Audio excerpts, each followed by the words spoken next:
रहीम नाज़रीन अस्सलाम वालेकुम, मैं हूं इमरान वसीम। नाज़रीन, पाकिस्तान तहरीक इंसाफ ने सुनहरी मौका गंवा दिया।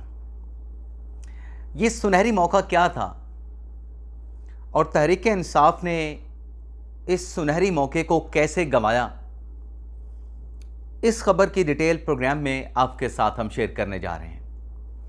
बड़ी अहम खबर है, बड़ी अहम तफसीलात हैं इस खबर की।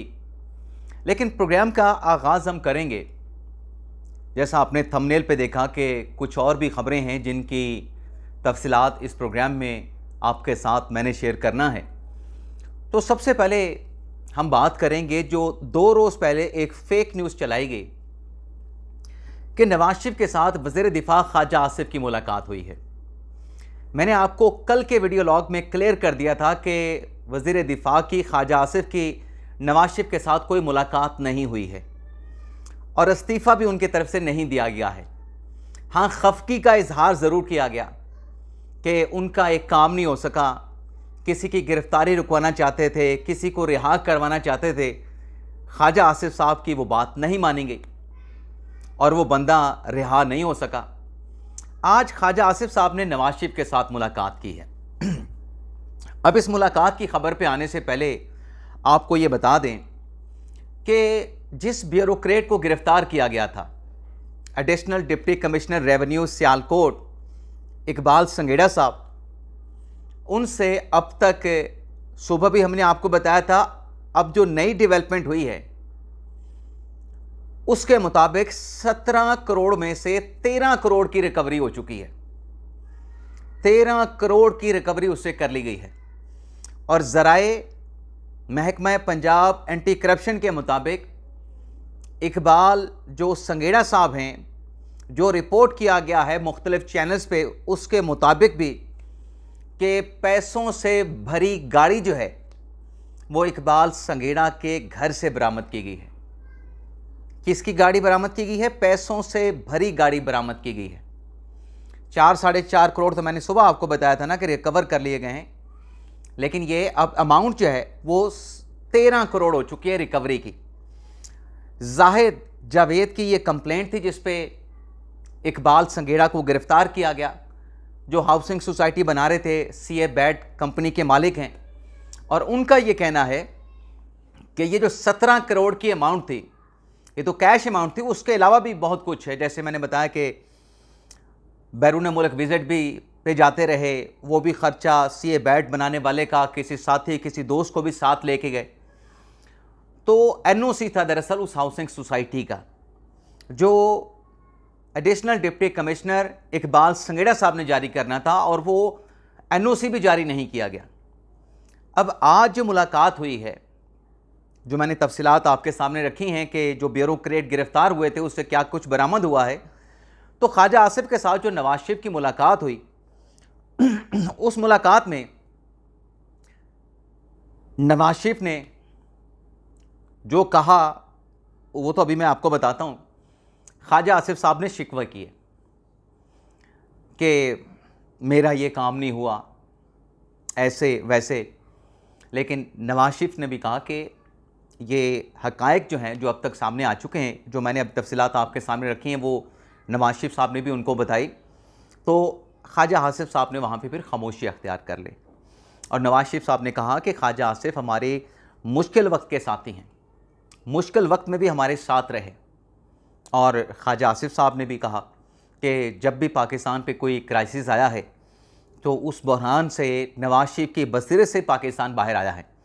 यानी जो मैं समझा हूँ इस मुलाकात की ख़बर से, क्योंकि टीवी पे तो इतना चला है कि बाहमी दिलचस्पी के अमूर, मुल्क की सियासत, पार्लिमानी अमूर, पार्लियामेंट का सेशन, पंजाब की सियासत के ऊपर गुफ्तगू की गई, लेकिन जो नवाज शरीफ ने उनके सामने सारी चीज़ें रख दी हैं ना, और ख्वाजा आसिफ साहब को समझा दिया कि आप इस मामले पे ज़्यादा इम्फसाइज ना करें, बस खामोश हो जाएं। ये जिनका मामला है और जिसका मामला है वो जाने, और जो तहकीकात कर रहे हैं, इंक्वायरी कर रहे हैं वो जाने, या जिससे पैसे लिए गए हैं, डकारे गए हैं जिनके पैसे, वो जाने।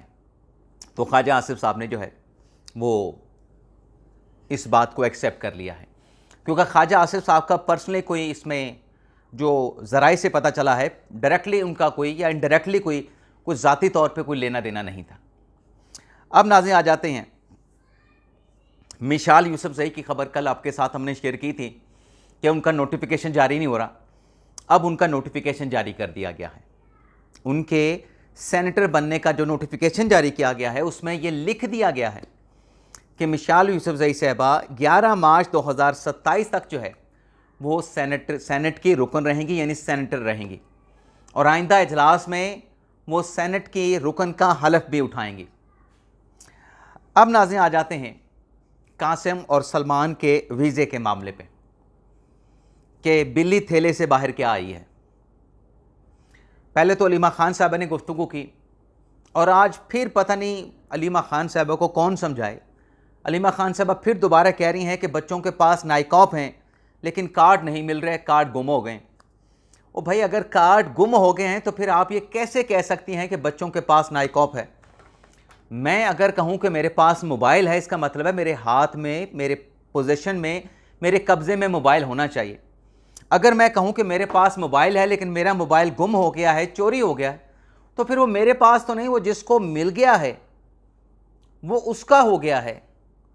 अगर मेरे पास कोई चीज़ है ही नहीं तो फिर आप कैसे कह सकते हैं कि मेरे पोजीशन में है।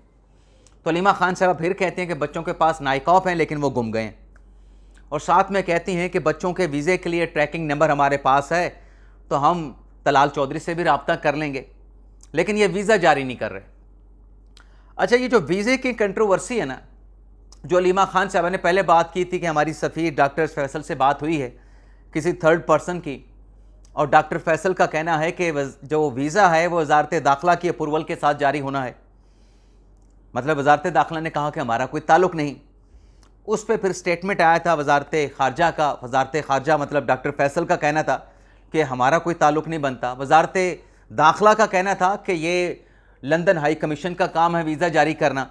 यानी बॉल एक दूसरे की कोर्ट में जारी थी।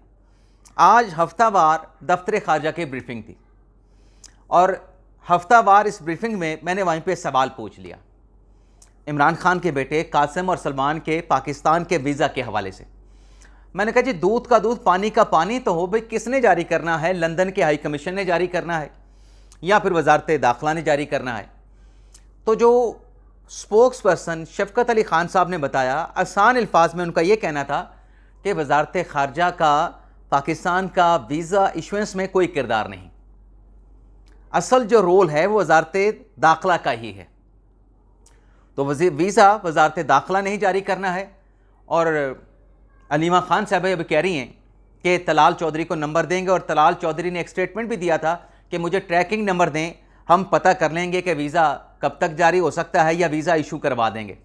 तो मेरे ख्याल से अलीमा खान साहब ने जैसे आज कहा है कि एडवोकेट फैसल मलिक के ज़रिए हम तलाल चौधरी से रब्ता करेंगे, तो मेरे ख्याल से रब्ता कर लेना चाहिए। अगर वीज़ा इशुएंस में प्रॉब्लम आ रहा है तो फिर ये रब्ता कर लेना चाहिए।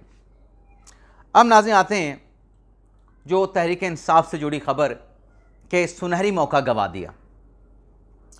पहले तो आप देखें कि जो प्रीवियस वीडियो लॉग में आपके साथ हमने खबर शेयर की कि उमर अयूब साहब को जो उनकी नाअहली हुई है, स्पीकर अयाज सादिक साहब ने आज असम्बली को आगाह कर दिया।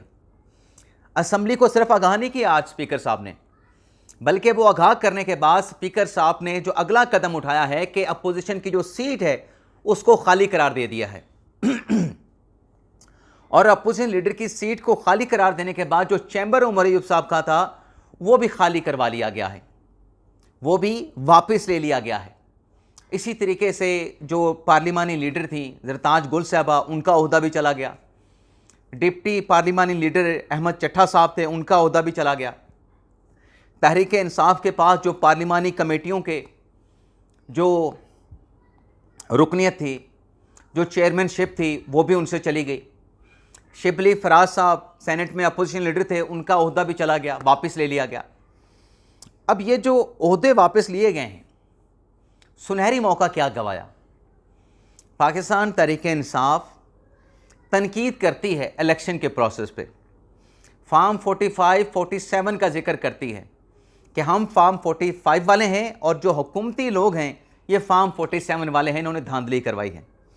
अच्छा, यहाँ पर भी तहरीक इंसाफ के दो मौक़िफ़ हैं। एक मौक़िफ़ ये है कि ये धांधली करके आए हैं, ये धांधली करवा के और धांधली से जीत के आए हैं। बड़े अख्तियार थे नून लीग वाले कि हुकूमत में आने से पहले इतना अख्तियार के धांधली करवा के सीटें जीत के इक़्तिदार में आ गए। ज़ाहिर सी बात है कि इस इल्ज़ाम का मतलब ये है। दूसरी तरफ तहरीक इंसाफ का इल्ज़ाम ये है, यानी दूसरा मौक़िफ़ ये है कि ये तो बेबस हैं, इमरान खान के साथ हमारी मुलाकात नहीं करवा सकते, इनके पास तो कोई अख्तियार ही नहीं। अब PTI की कौन सी बात मानी जाए। लेकिन ये जो धांधली का इल्ज़ाम है और धांधली के इल्ज़ाम के साथ जो Tehreek Insaf chief election commissioner Sikandar Sultan Raja और इलेक्शन कमीशन के उन 2 मेंबरान को जो टारगेट कर रही थी कि ये अपनी मियाद पूरी कर चुके हैं, इनको घर चले जाना चाहिए। हालांकि 26वीं आईनी तरमीम के तहत जब तक नया चीफ इलेक्शन कमिश्नर ना आए, नए मेंबरान की तैनाती ना हो जाए, पुराना जो मियाद मुकम्मल कर हो चुका जो मेंबर है और जिस चीफ कमिश्नर की मियाद मुकम्मल हो चुकी है वो तब तक रहेंगे जब नया उस ओहदे पे आईनी ओहदेदार आके अपना जो जिम्मेदारी है, जो हलफ है वो ना उठा ले।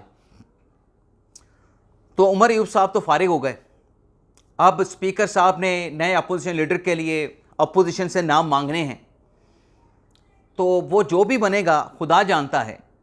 लेकिन अगर ये जो एक तनकीद तहरीक इंसाफ करती थी chief election commissioner Sikandar Sultan Raja से, इलेक्शन कमीशन के मेंबरान पे जो तनकीद की जाती थी, अगर ये फ़ैसला आने से पहले उमर अयूब साहब अपनी आईनी ज़िम्मेदारी को पूरी करते, वज़ीर आज़म के साथ मुशावरत में मुज़ाकरात में ख़ुद को इंगेज करते, तो एटलीस्ट ये मौका तहरीक इंसाफ के पास ज़रूर था कि उमर अयूब साहब की नाअहली से पहले चीफ इलेक्शन कमिश्नर और नए मेंबरान की तैनाती करवा जाते।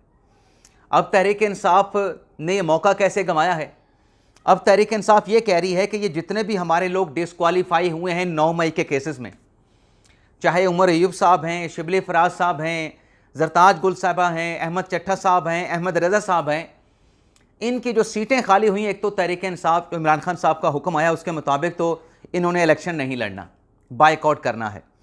दूसरा, इनके जो ओहदे खाली हुए हैं जैसे पार्लिमानी लीडर का, डिप्टी पार्लिमानी लीडर का, अपोजिशन लीडर का, कौमी असम्बली में, सेनेट में, पंजाब असम्बली में, तो तहरीक इंसाफ के जो रहनुमा हैं आमिर डोगर साहब, उनका ये कहना है कि हमने इन ओहदों पे नई नॉमिनेशंस नहीं करनी है, यानी ये ओहदे हमने खाली ही रखने हैं, ये ओहदे हमने खाली ही रखने हैं। और यही हमारे जो लोग डिस्क्वालीफाई इन ओहदों पे हुए हैं, आमिर डोगर साहब कहते हैं कि अदलिया से रिलीफ लेके फैसले सस्पेंड करवा के हमारे लोग दोबारा इन ओहदों पे बहाल हो जाएंगे। हमने ये करना है, हमने नए लोगों को इन ओहदों पे ऊपर तैनात नहीं करना। यानी अगर स्पीकर साहब इनसे नाम मांगते हैं तो ये नाम नहीं देंगे और ओहदे खाली रखेंगे। अब ये मौका गंवा दिया नए चीफ इलेक्शन कमीशन की तैनाती का, नए मेंबरान की तैनाती का। लेकिन यहाँ पे बज़ाहिर ऐसा लगता है कि तहरीक इंसाफ एक और भी गलती करने जा रही है। फ़र्ज़ करें जिन सीटों पे इन्होंने बाइकआउट कर दिया वहाँ पर हुकूमत के लोग जीत के आ जाते हैं और इनका नंबर कम हो जाता है, और नंबर कम होने के बाद फिर कोई फॉरवर्ड ब्लॉक अगर तहरीक इंसाफ से सामने आ गया तो फिर तो इनको अपना अपोजिशन लीडर जिसको बहाल कराना चाहते हैं, या फिर अगर आगे चल के इनको ख्याल आया कि नहीं ये बाजी पलट रही है, हम अपना कोई नाम दे के अपोजिशन लीडर बनवा लें, तो फिर इनको एक और मुश्किल का सामना करना पड़ जाएगा, एक और झटका तहरीक इंसाफ को बर्दाश्त करना पड़ जाएगा। तो मेरे ख्याल से तहरीक इंसाफ को होश के नाखून लेने चाहिए। इसके अलावा नाज़रीन एक बड़ी अहम बैठक हुई है, और ये बैठक हुई है जनाब शेर अफजल मरवत साहब जिन्हें पाकिस्तान तहरीक इंसाफ से निकाल दिया गया था, उनकी PTI में वापसी के हवाले से। और इसमें जो PTI के अहम रहनुमा हैं जैसे शहरियार अफरीदी हैं, असद कैसर हैं, बैरिस्टर गोहर हैं, निसार जट साहब हैं, और भी जो प्रोमिनेंट लोग हैं तहरीक इंसाफ के, उनकी तरफ से शेर अफजल मरवत की पार्टी में वापसी की हमायत की गई है। और शेर अफजल मरवत से कहा गया है कि आपने बयानबाजी नहीं करनी, पहले माहौल को साजगार बनाया जाएगा और फिर इमरान खान साहब को आपकी पार्टी में वापसी की सिफारिश की जाएगी। तो मरवत साहब ने शुक्रिया तो अदा कर दिया है कि मैं भी तहरीक इंसाफ में रहना चाहता हूँ, इमरान खान के साथ रहना चाहता हूँ, मुझे पार्टी से निकाल दिया गया किसी वजह के बगैर, कोई रीज़न के बगैर। लेकिन जो उन्हें कहा गया है ना कि आपने बयानबाजी नहीं करनी। उसमें मरवत साहब ने बड़ा क्लियर कट मौक़िफ़ रखा है। उन्हें कहा जी मैं किसी के ख़िलाफ़ कोई बात नहीं करता, लेकिन अगर कोई मेरे ख़िलाफ़ बात करेगा तो मैं उसका जवाब दूंगा। और पहले भी शेर वज़ीर मरवत का यही कहना था कि जब मुझे टारगेट करेगा उसको फिर मैं बराह रास्त जवाब दूंगा। लेकिन अब थोड़ी सी तब्दीली मरवत साहब ने यह की है कि अगर कोई मुझे हिट करेगा, मुझे निशाना बनाएगा, मैं उसको जवाब तो दूंगा लेकिन सख्त ज़ुबान का इस्तेमाल नहीं करूंगा। तो देखते हैं मरवत साहब का मामला पाकिस्तान तहरीक इंसाफ में वापसी का कितने दिनों में सॉर्ट आउट हो जाता है। खान साहब उनको वापस लेते हैं या खान साहब वापस लेने से इनकार करते हैं। इजाज़त चाहते हैं। अल्लाह हाफ़िज़।